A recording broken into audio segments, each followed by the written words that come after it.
Bonjour Franck, bonjour Sophie. Bonjour. On est très heureux de vous accueillir aujourd'hui.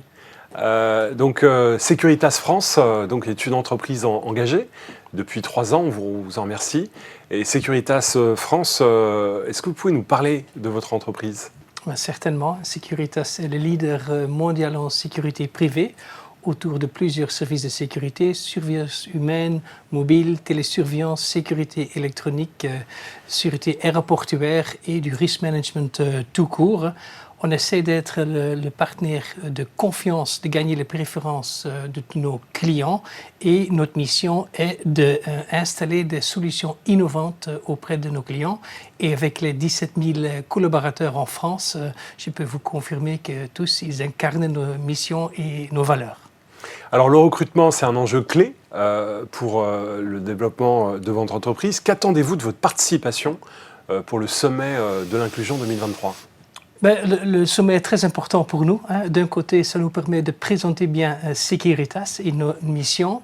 Ceci dit, c'est une belle occasion de rencontrer beaucoup de talents, compétences et de s'inspirer auprès des autres participants. Il y a plein de sociétés qui s'inscrivent sur la volonté de l'inclusion économique. En quoi, Sophie, ce projet rejoint les valeurs de votre entreprise et le positionnement employeur? Les 3 valeurs de notre entreprise, c'est intégrité, vigilance et esprit de service. Donc on voit bien que c'est 3 valeurs dans lesquelles beaucoup de monde peuvent se retrouver. Si on réfléchit un petit peu plus que ça, qu'est-ce que c'est Securitas ?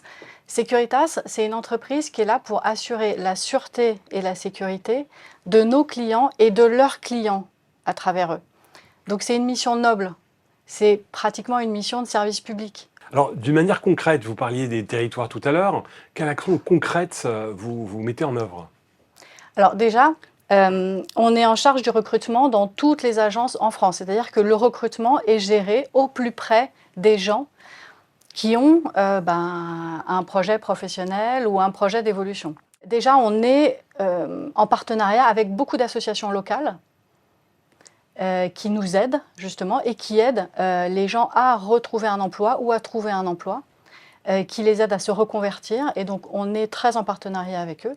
Mais on participe aussi à beaucoup d'actions comme des recrutements sans CV. Ça, c'est quelque chose qu'on fait très régulièrement. Ou des actions qui sont menées de recrutement qui visent spécifiquement les femmes.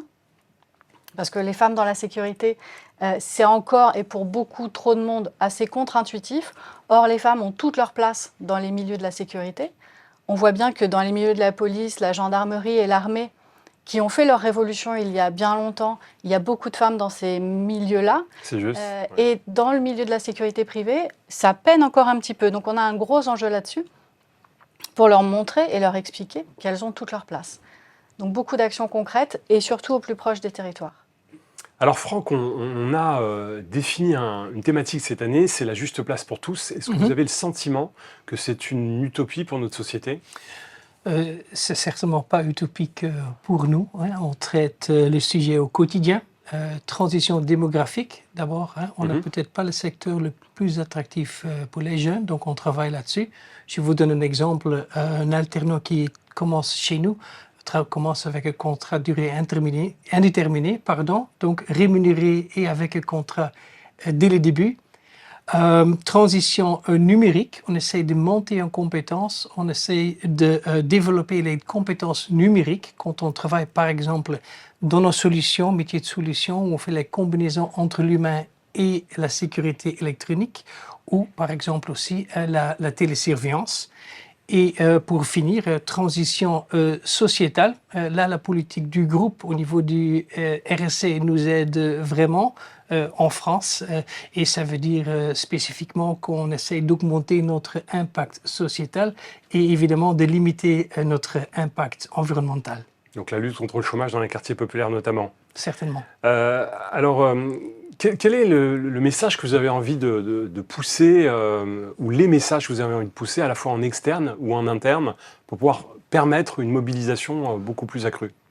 Je dirais que tous les profils qui adhèrent à nos valeurs sont les bienvenus chez Securitas. Merci Franck, merci Sophie pour votre participation et donc on vous donne rendez-vous le 28 novembre prochain. À bientôt.